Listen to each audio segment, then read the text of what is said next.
वो गलती और नादानी उनकी ये है कि वो समझते हैं कि शायद किसी एक को टारगेट करें, लेकिन वो टारगेट कर रहे हैं पाकिस्तानी कौम को, जबकि इनकी अव्वलीन जिम्मेदारी है कि इस कौम के अंदर बैलेंस, मेरिट के ऊपर, जस्टिस के ऊपर, लॉज जो बने हुए हैं उनके मुताबिक हम लोगों ने फैसले करने।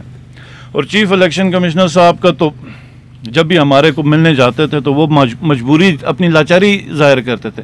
मैं मजबूर हूं, ऊपर वालों को मना लो, ऊपर वालों का बड़ा प्रेशर है। अब ये कौन ऊपर वाले? और मतलब इसमें इतनी भी शर्म नहीं है कि भाई चलो ऊपर वालों ने कहा तो तुम ये मुंह से ना निकाल लो, अपनी इतनी बेबसी जाहिर ना करो कि मैं बेबस हूं, मैं लाचार हूं, मैं देना चाह रहा हूं, मैं तो मेरिट पे फैसला करना चाह रहा हूं, लेकिन मेरे पे प्रेशर है। अब बहरहाल, और फिर जो ऊपर वालों के साथ जो हमारे कुछ मेंबर असेंबली मिले उन्होंने भी मुझे आके बताया कि भाई बात यह है कि ये सीट अगर हमने फैसला होने दिया तो ये अदम एतमाद होगी, अदम एतमाद होगी, जो कि हम किसी सूरत में बर्दाश्त नहीं कर सकते। भाई तुम हो कौन? ये अवाम का फैसला है, तुम अवाम से बालातर तो नहीं हो, तुम कानून और आइन से बालातर तो नहीं हो। ये तो हमने 1947 में आज़ाद किया। वो जब ईस्ट इंडिया कंपनी होती थी जहां पे एक बंदे की मर्जी होती थी, या उससे पहले मुगल बादशाहत होती, वो दौर तो हमने खत्म किया। हम तो पिछले 75 साल से ये समझ रहे थे कि ये एक ऐसा मुआशरा है जहां पे शख्सी फैसले नहीं होंगे, कोई शख्स कानून और आइन से, कोई इदारा, कोई भी पावरफुल गवर्नमेंट ऑफिशियल है वो किसी भी आइन और कानून से बालातर नहीं होगा। नहीं, यहां पे तो सिर्फ 25 करोड़ अवाम गुलाम है, बाकी सब आजाद हैं। आइन कानून की तो कोई हैसियत ही नहीं रही। जो अफसोसनाक बात है वो ये है कि कल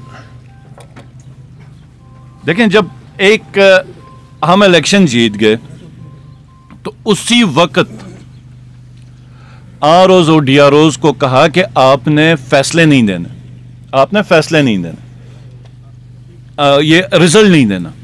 क्यों नहीं देना? कि अभी हमारे पास दरखास्त आनी है, दरखास्त आई नहीं है, दरखास्त आनी है तो आपने इसको रोकना। आरओ ने इनकार किया, डीआरओ को अप्रोच किया गया, लेकिन मैं दाद दूंगा जो आरओज डीआरओज जो जुडिशियल ऑफिसर्स थे उन्होंने जिस किस्म के प्रेशर के खिलाफ खड़े होकर मेरिट के ऊपर जो फैसले दिए, ये यही वजह है कि पीटीआई जुडिशियल आरओज मांग रही थी, जुडिशियल डीआरओज मांग रही थी। एडमिनिस्ट्रेटिव ऑफिसर्स अगर अब मुझे उम्मीद है कि बिल्कुल, मुझे बल्कि यकीन है कि अगर ये कामयाब हुए इलेक्शन कराने के, जिसको अब हम चैलेंज कर रहे हैं, तो इन्होंने अगले में जुडिशियल कोई आरओज नहीं लगाने, जुडिशियल कोई डीआरओज नहीं लगाने, इन्होंने अपनी मर्जी के कोई एडमिनिस्ट्रेटिव ऑफिसर लगाने जिसके तहत इनकी ख्वाहिशों की इलेक्शन हो। मंडे को इन्होंने स्टे दिया। हमारा 9 सितंबर का इलेक्शन था, 11 सितंबर को इधर से स्टे दिया और उस वक्त तक फोन पे वर्बली इसने रिजल्ट रुकवाया चीफ इलेक्शन कमिश्नर साहब ने, क्योंकि इनको बहुत जल्दी थी, इनको ऑर्डर्स थे बकोले इनके। ठीक हो गया। उसके बाद एक इंक्वायरी ऑर्डर होगी उस दरखास्त के ऊपर। अब ये आपने गौर से सुनना, उस इंक्वायरी के ऊपर कुछ नहीं निकला, कुछ भी नहीं निकला, सारी चीजें हमारी फेवर में। इंक्वायरी रिपोर्ट्स हमने अपीलेट कोर्ट में भी जमा की। तो उस इंक्वायरी से मौसूफ मुतमईन नहीं हुए, क्योंकि इलेक्शन इन्होंने कैंसिल करना, इलेक्शन इन्होंने कैंसिल करना था, तो वो एजेंडा टारगेट ऑलरेडी मिला हुआ था, तो इन्होंने दूसरी इंक्वायरी ऑर्डर की और कुछ ऑफिसर्स को उसके ऊपर नॉमिनेट किया जिनसे ऊपर शायद इनको ज्यादा तवक्कुआत थी। उन्होंने एक इंक्वायरी रिपोर्ट जमा कराई। अब वो इंक्वायरी रिपोर्ट में मजे की चीज है कि इनको मिला कुछ नहीं। 30 नवंबर को या 27 नवंबर को जो इंक्वायरी रिपोर्ट इलेक्शन कमीशन में पेश होता है, तो वो कहता है कि जनाब ये सिर्फ एलिगेशंस दे रहे हैं, हमारे पास कोई सबूत नहीं ला रहे, हमारे पास कोई सबूत नहीं। हमने कहा कि हमारे वकील ने कहा, जो पीटीआई के हमारे कैंडिडेट के जो वकील हैं, उन्होंने कहा जनाब अगर ये सबूत नहीं है तो क्या आपने 2 साल तक सबूत के पैदा होने का इंतजार करना है? आप फैसले दे दें।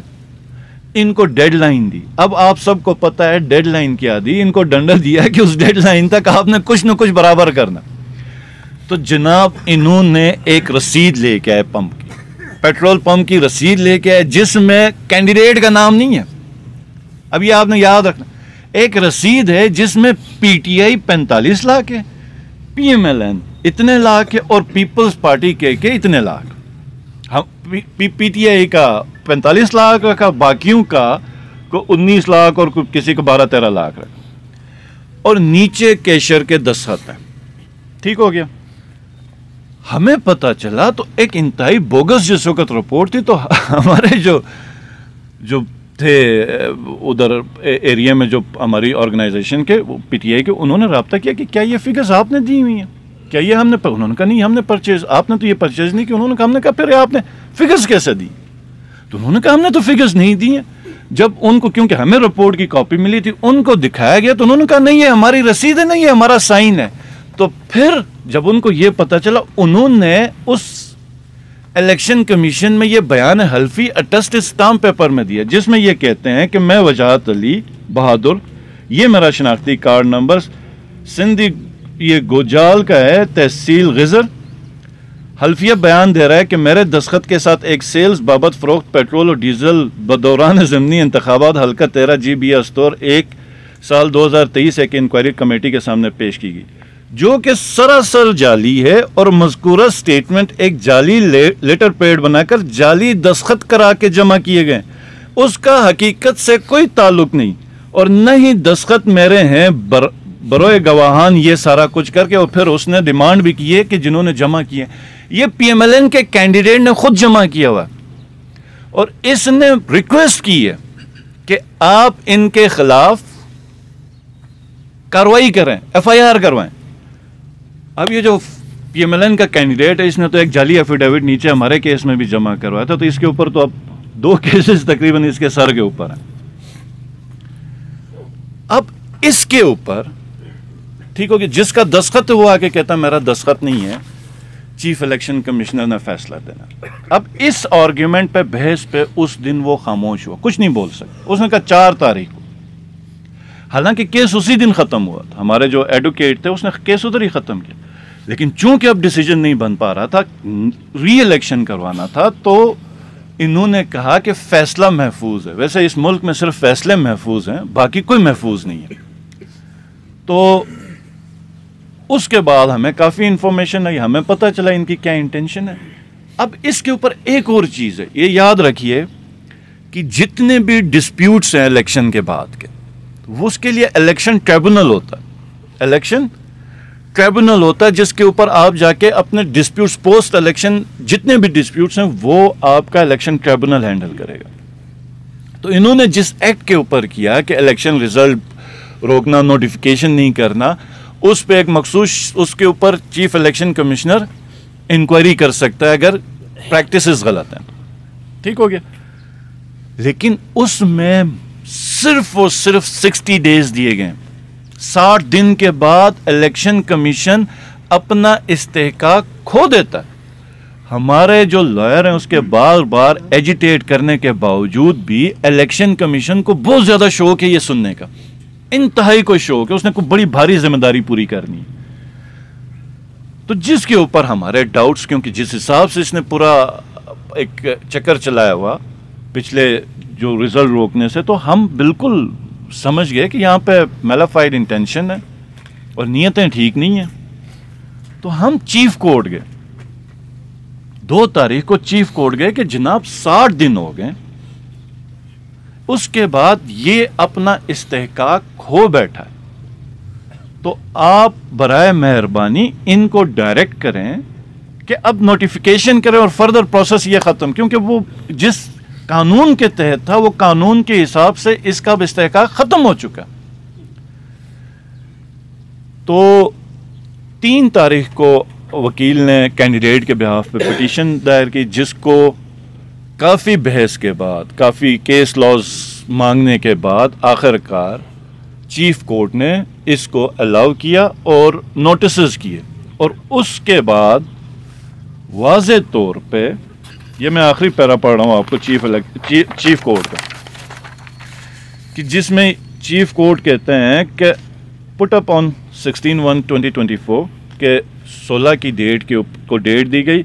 इन the mean time the respondent number 1 election commission is hereby restrained from disposing of the matter announcement of judgment pending before him till the next date of hearing। Chief court ने रोक दिया, ठीक हो गया, chief court ने रोक दिया। 4 को आज सुबह हमारे वकला गए, वकला को दाखिल नहीं होने दिया, क्योंकि बड़ा लाजमी है ना ये री इलेक्शन कराने बहुत, क्योंकि बड़ी सख्त डायरेक्शंस हैं। मतलब पता नहीं रियासत का नुकसान हो जाएगा, कहीं पे अगर अदल हो गया, इंसाफ हो गया, तबाही मच जाएगी, पता नहीं क्या लॉ एंड ऑर्डर की सूरत हाल। शिकस्त नहीं खानी ना हमने शिकस्त नहीं खानी। हमने अपने लोगों को यह बताना है कि लोगों की कोई हैसियत नहीं है, ये कीड़े मकोड़े हैं, ये चूंटी जितनी इनकी औकात नहीं है, और हम जो चाहें, हम बादशाह वक्त हैं, हम मुगल आजम हैं, हम चंगेज खान हैं, न किसी कानून की हैसियत है, न किसी आइन की हैसियत है। तो जो डायरेक्शन साहब बहादुर को मिली थी, वकला को भी बाहर निकाला गया जबरदस्ती। फिर इस रिसीविंग से पूरा chief election commissioner attested copy receiving से इनकारी था हमारे वकला के सामने, और जब वकला ने उसको दिया तो उन्होंने, जो सबसे बदकिस्मती है, ठीक है, उठा के ऑर्डर फेंक दिया। और बल्कि जो वकील से मेरी बात हुई, ऑनरेबल जज साहब की शान में भी इसने गुस्ताखी की। तो अब जो कानूनी हमारी जो अंडरस्टैंडिंग है कि इसका जो ऑर्डर है आज का, जो अनाउंस किया है, क्योंकि रिटन ऑर्डर तो नहीं दिया इसने, वो इनफैक्चुअस है, उसकी कोई हैसियत नहीं है, क्योंकि चीफ कोर्ट का ऑलरेडी ऑर्डर है।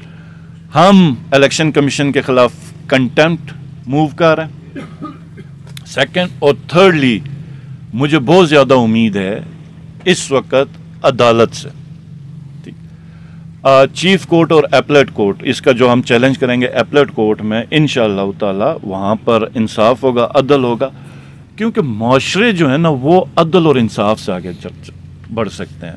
तो हमारे जो चेयरमैन पीटीआई इमरान खान साहब, उन्होंने भी अदालतों के ऊपर बहुत ज़्यादा भरोसा किया, और उन्होंने यहाँ तक भी कहा, जब हमारी एक मीटिंग थी, उनको कहा इंटरनेशनल कोर्ट ऑफ जस्टिस में आप जाना, तो उन्होंने कहा नहीं, बल्कि बाहर के एक जर्नलिस्ट ने, बीबीसी वालों ने पूछा, तो उन्होंने कहा मुझे अपने सुप्रीम कोर्ट के ऊपर भरोसा।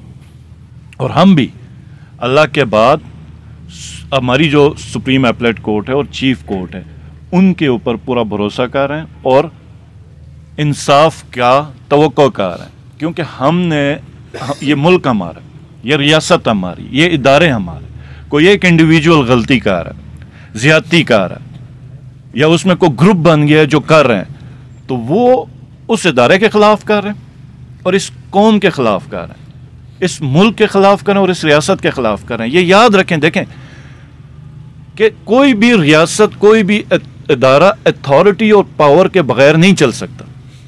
डीसी आपने अगर किसी जिले में अपॉइंट किया, उसके पास जब तक फोर्स नहीं है, पावर नहीं है, वो डिसिप्लिन मेंटेन नहीं कर सकता। जब तक आपकी पुलिस के पास पावर नहीं होगी, वो लॉ एंड ऑर्डर मेंटेन नहीं कर सकता।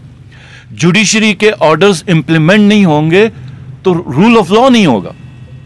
तो स्टेट के पास अथॉरिटी और पावर होनी चाहिए, लेकिन जब स्टेट और आपके कॉन्स्टिट्यूशनल इदारे वही पावर और वही अथॉरिटी को अब्यूज करते हैं, मिसयूज करते हैं, तो उससे क्या होता है कि लोगों का ट्रस्ट उस इदारे पर, उस कॉन्स्टिट्यूशनल इंस्टीट्यूशन के ऊपर, पुलिस के ऊपर या डीसी के ऊपर, वो ट्रस्ट, भरोसा कमजोर होता है।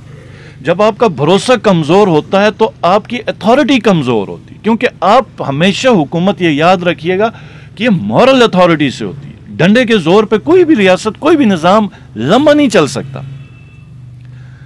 तो हमारी ये अब एक पॉलिटिकल स्ट्रगल है, और गिलगित बल्तिस्तान में जो अभी बिलखुसूस इधर ये जो हो रहा है, देखें हमारे बारे में एक बड़ा मशहूर था कि एक फ़ोन कॉल पे हम लोग पार्टियां बदलते हैं, और बड़ा एक बदकिस्मत हमारा पॉलिटिकल चैप्टर रहा हुआ है। और खान साहब ने एक बात की थी कि ये जो इन दो पार्टीज़ के ऊपर इल्ज़ाम था, जो सबसे बड़ा इल्ज़ाम वो लगाते थे कि इन्होंने इखलाकियात तबाह की, इखलाकियात तबाह की। ये याद रखें, देखें कि ईस्ट इंडिया कंपनी में जब ये अंग्रेज़ थे, वो क्या करते थे, जो अपने दरबान होते थे उनको स्पेशली आपके महाराजाओं का या राजों का लिबास पहना के रखते थे, ताकि आपका कॉन्फिडेंस शेक हो और आपको महकूमी का एहसास हो कि आपके जो बड़े हैं वो हमारे बाहर गेट के बाहर खड़े हैं। तो अब यहाँ पर जो सरदार और राजों वाली तो निज़ाम अब पाकिस्तान में नहीं है, तो आपके जो कोई भी पॉलिटिकल रिप्रेजेंटेटिव है वो अपने इलाके का बड़ा होता है, मोअज़्ज़िज़ होता है, और अगर वो प्रिंसिपल के ऊपर ना हो, अपने कैरेक्टर को फॉलो ना करे, तो वो पूरी यूथ को ख़राब कर रहा होता है। उस सियासत को हम ख़राब करते हैं कि जी हाँ सियासत में मुनाफिकत चलती है, हालांकि चलती नहीं है, हमने ये निज़ाम बनाया। आज ये जो फोर्स्ड जितनी भी प्रेस कॉन्फ्रेंसेस हैं, इससे एक चीज़ ये, इस वक्त तो लोगों को पता है, इससे पहले हॉर्स ट्रेडिंग भी होती रही गिलगित बल्तिस्तान में। तो इस तरह का मुझे बड़ा अफसोस है, हमारे जितने भी ये सारे भगोड़े हो गए, और इन भगोड़ों को तो कोई प्रेशर भी नहीं था। जो पंजाब में या सिंध में हम हमेशा कहते हैं कि हम बड़े तगड़े, अवाम तगड़ी है, गैरतमंद है, बावकार कौम है गिलगित बल्तिस्तान की, लेकिन ये जो इन्होंने किया, इन्होंने सबकी गर्दनें झुका। तो मैं गिलगित बल्तिस्तान के अवाम को कहूँगा कि ये सब कुछ हो रहा है उसूल पे खड़ा होने पे, ठीक है, अपने प्रिंसिपल्स पे खड़ा होने पे। और एक जो प्रिंसिपल है कि देखें, मैंने पीएमएलएन और पीपी के ऊपर क्रिटिक की है, मैं इनको चोर समझता हूं, तो मैं कैसे इनके साथ बैठ सकता हूं और मैं कैसे अपने उसूल से हट सकता हूं। हाँ, मैं जिस दिन समझूंगा कि मेरा काम ठीक नहीं, और तो मुझसे बेहतर बंदा है कि मुझे रिजाइन करना चाहिए पॉलिटिक्स से, एटलीस्ट मेरे बच्चों की तरबियत तो सही होगी कि मुश्किल वक्त आ गया तो भागना नहीं है। हम सब अगर भागने वाले बने, कल को हमारी को जंग हो जाए किसी दुश्मन मुल्क से, तो ये पूरी कौम तो भागने वाली बनाई हुई है, जबरदस्ती डंडे के जोर पे तुम प्रेस कॉन्फ्रेंस करो। ये तो आज तक नहीं हुआ, आज से पहले तो सबको भगाया गया। तो ये याद रखें, मैं गिलगित बल्तिस्तान के सब लोगों को कहना चाहूंगा कि ये जो हमारी स्ट्रगल है, इंशाअल्लाह ताला हम पूरी लीगल बैटल लड़ेंगे, कानूनी जंग हमारी होगी, और हम इंशाअल्लाह ताला उसको कानूनी तौर पे, कानूनी जो इदारे हैं, कोर्ट्स हैं, उसके ऊपर बेहतरीन तरीके से लड़ेंगे। और ये अब उसूल और किरदार की जंग है, और ये याद रखिए, ये हमने हर हाल में जीतना। अगर हम समझते हैं कि गिलगित बल्तिस्तान को हमने एक मोतबर मकाम के ऊपर पहुंचाना है, और इसको हम किसी आगे मुस्तकबिल में हम देखें कि ये एक ऐसा मुआशरा हो जिसकी लोग मिसालें दें, तो हमारे लिए बहुत लाजमी है कि अब हम इसके ऊपर तगड़े होकर खड़े रहें, और जो मर्जी हो जाए। मुझे कई लोग कहते हैं कि तुम्हारा शायद ताहयात नाअहल हो, मैं कहता हूं ताहयात नाअहल क्या, मुझे जिंदगी भर साइड कर दें, जेल में बंद कर दें, लेकिन उसूल के ऊपर कभी कंप्रोमाइज नहीं होगा। ये हमारी जो स्ट्रगल है वो गिलगित बल्तिस्तान और पाकिस्तान को बेहतर करने की है, किसी इक़्तिदार की नहीं है। और अगर इस सफ़र में, इस लड़ाई में, मतलब इक़्तिदार तो क्या, अगर हमें जेलों का भी सामना करना पड़ गया, हम बिल्कुल तैयार हैं। आप इंशाअल्लाह ताला ये उम्मीद रखें कि हम तगड़े होकर खड़े हुए, और आप लोगों ने तगड़ा होना, क्योंकि अब बहुत हो गया 75 साल पूरा ड्रामा। मतलब ये पूरा जो पॉलिटिकल सिस्टम था, जो हुकूमत का, इक़्तिदार का, ये सब एक म्यूजिकल चेयर की थी। हकीकी तौर पे अवाम की कोई चॉइस ही नहीं। आज जो पॉलिटिकल पूरे पाकिस्तान में हो रहा है, वो क्या हो रहा है कि अवाम अपनी राय ना दे, अवाम चूज ना करें, कहीं इमरान खान ना आ जाए। अवाम आज़ाद होना चाहिए। अवाम बेशक जरदारी को लाते हैं, नवाज शरीफ को लाते हैं, हमें लाते हैं, पीटीआई को लाते हैं, एमडब्ल्यूएम को लाते हैं, जमात इस्लामी को लाते हैं, जेयूआई को लाते हैं, एमक्यू। अवाम आज़ाद होने चाहिए अपने फैसले पे। फिर तो बात होगी कि या तो पॉलिटिकल सिस्टम का फेलियर है, या हमारी कोई जो नेशन की चॉइस है उसके ऊपर। तो यहाँ पर ना नेशन को चॉइस करने दिया जा रहा है, ना पॉलिटिकल प्रोसेस को चलने दिया जा रहा है। तो फिर ब्लेम, इल्ज़ाम किसके ऊपर लगाएंगे? और जब तक इंसान, देखें, कोई भी मुआशरा गलती नहीं करता, वो सीखता नहीं है। अवाम का आज तक कोई फैसला ही नहीं हुआ, तो अवाम 75 साल में सीखेगी क्या? आप अमेरिका जो अजीम तर बना था, पहले 70-75 साल तो खाना जंगी रही थी, और जब वो एज अ कौम उन्होंने गलतियां की और उनकी मेमोरी स्ट्रांग होती गई, उनके फैसले स्ट्रांग होते गए, अच्छे फिर बेहतर फैसले हो गए, और लोग जो होते हैं ना, फिर जो फ़ायदेमंद नहीं है, जो अच्छे लोग नहीं है मुल्क और कौम के लिए, वो साइड होते जाते हैं, और कौम फिर उन्हीं लोगों को साथ लेके चलती है, लीडर को, जो लीडरशिप के क्वालिटी है। यहाँ पे बाजू पकड़ के, कल का चोर आज रेड कारपेट पे आ रहा है, मतलब ये कैसे हो सकता है?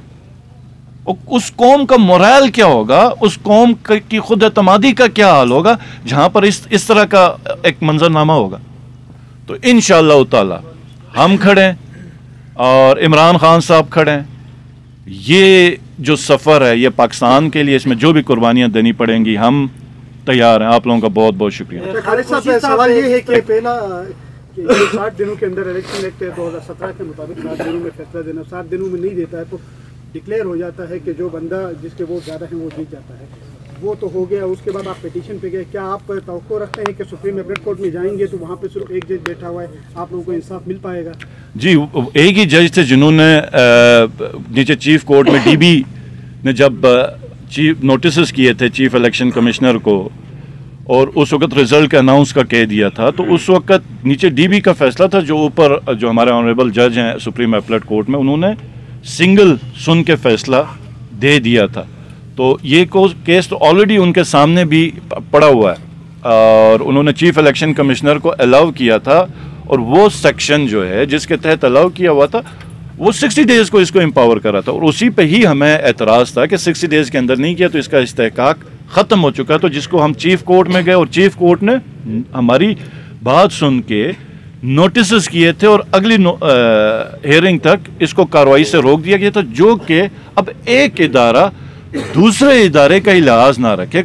हमारा जो चीफ कोर्ट है वो तो सबसे बड़ी कोर्ट है सुप्रीम कोर्ट के बाद। अब chief election commissioner chief court की रिस्पेक्ट नहीं रखेगा, उसके डिसीजंस को उठा के बिन में फेंक देगा, तो आप क्या एक्सपेक्ट कर सकते हैं कि जहां पर अगर पूरे मुल्क में 40-50% नाख्वानदगी हो तो उन लोगों से आप तवक्को रखेंगे कि वो फिर फैसले मानेंगे, जब आपके इतने बड़े ऑफिसर्स में इतने बड़े ऑफिसर्स का ये हाल है।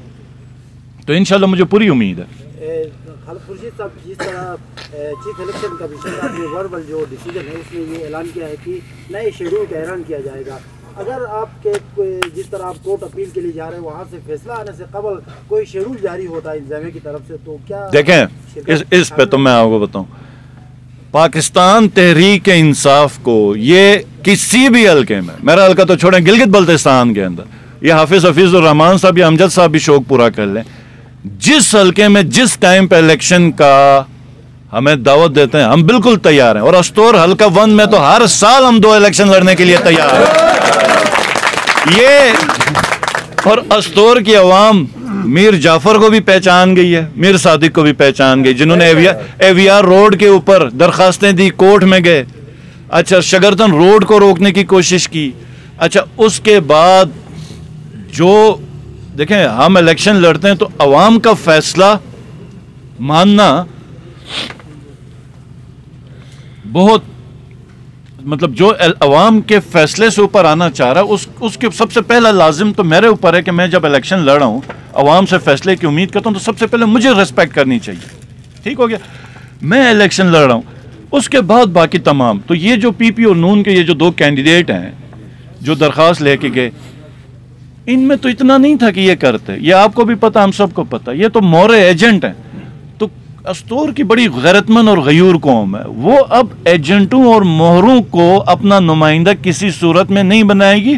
और अगर इलेक्शन हो गए, हम इस चीज़ को तो कंटेस्ट करेंगे क्योंकि ये लीगल, लेकिन इलेक्शन हो गए तो मैं ज़ाती तौर पर ज़्यादा खुश होंगे और ये वादा है कि इससे डबल लीड पे इनको मारेंगे, इनकी सियासत